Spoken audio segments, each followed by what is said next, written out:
Chapter 18, Life in Early Crete. Bull jumpers and sailors. We've been learning about people who lived near rivers. The Egyptians, the people of the Indus Valley, the Chinese of the Yellow River Valley, and the Assyrians and Babylonians who lived near the Tigris and Euphrates rivers in Mesopotamia. But if we look over in the Mediterranean Sea, we'll find something different. People who lived completely surrounded by water.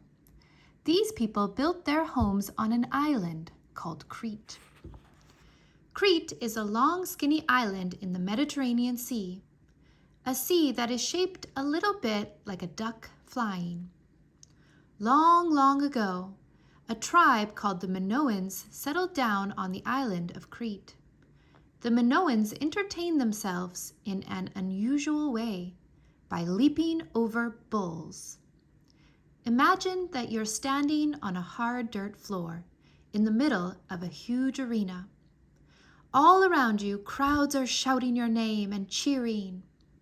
You glance around you and see two other people in the arena with you, a boy and a girl.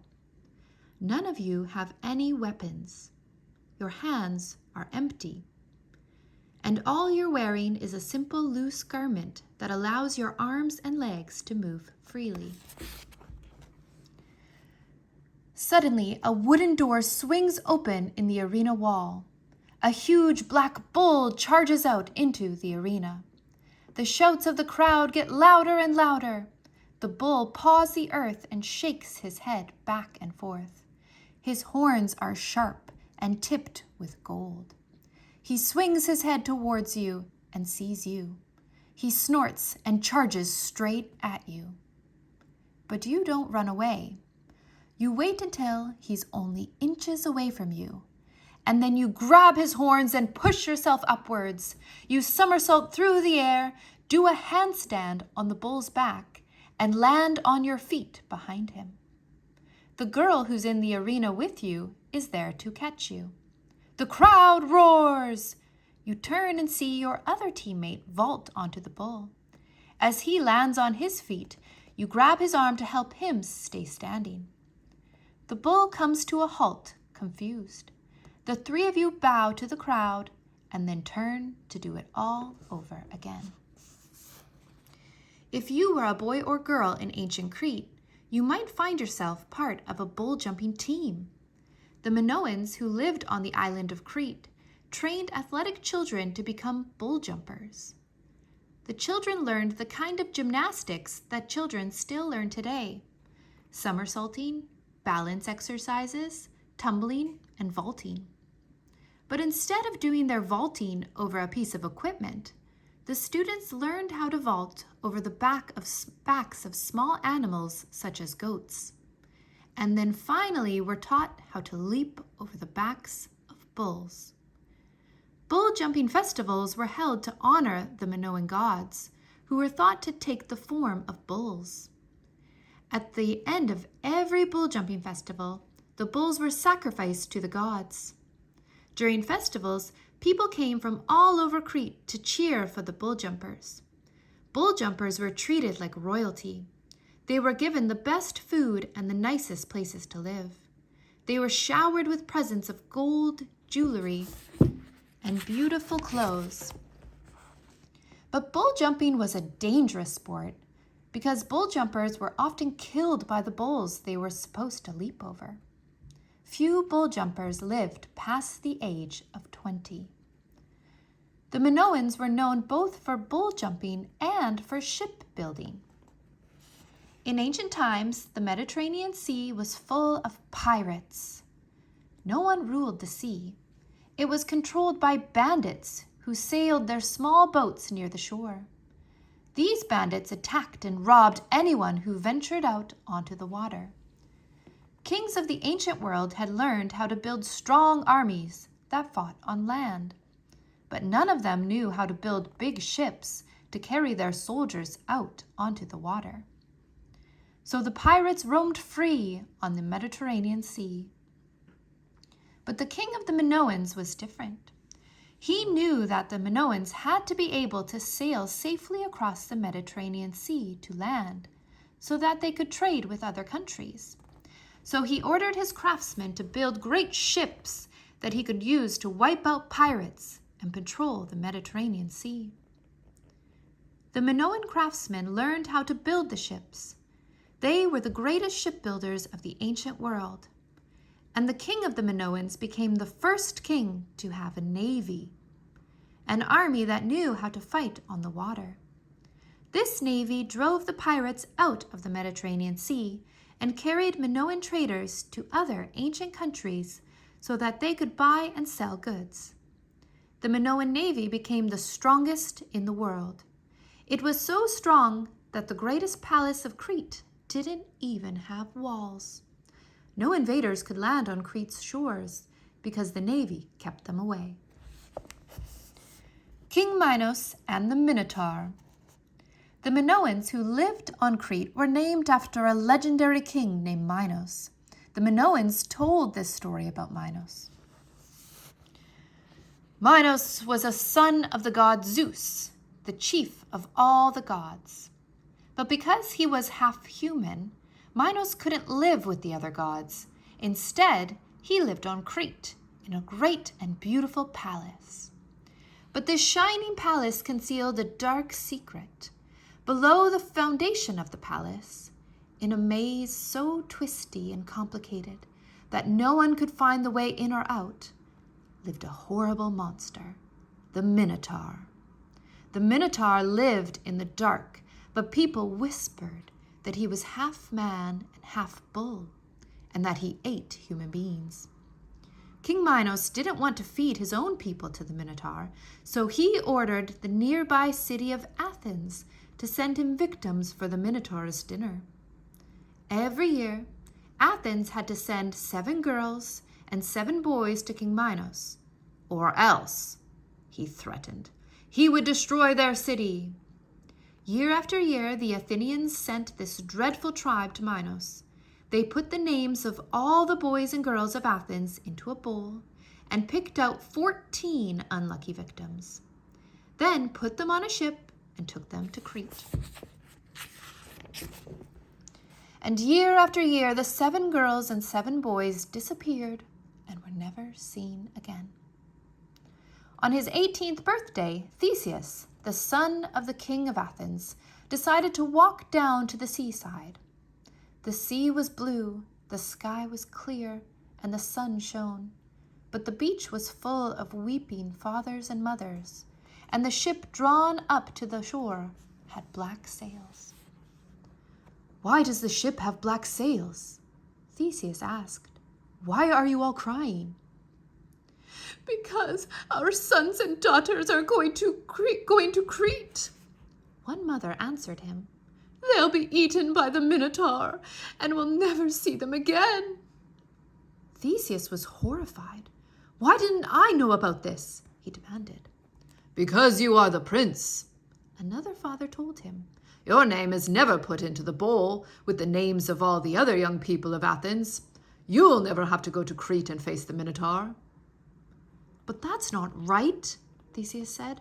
"Let me go to Crete in the place of one of the young men. I'll face the Minotaur and try to kill him. If I succeed, we'll put a white sail on this ship instead of the black one and sail home to Athens. And no one will ever have to be sacrificed as tribute to King Minos again."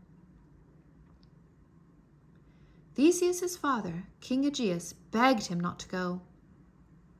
But Theseus was determined, and in the end, he had his way. He sailed to Crete with the other victims.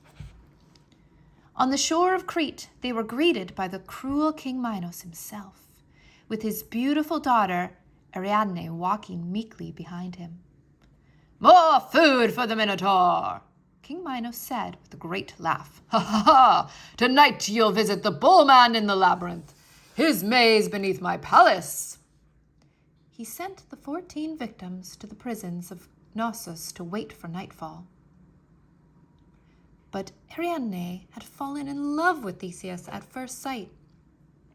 Just before dark, she found a torch, a sword, and a ball of wool, and crept secretly out of King Minos' palace down to Theseus' prison cell. "Theseus," she whispered, "do you want to kill the Minotaur?" "Yes," Theseus answered, "but how can I?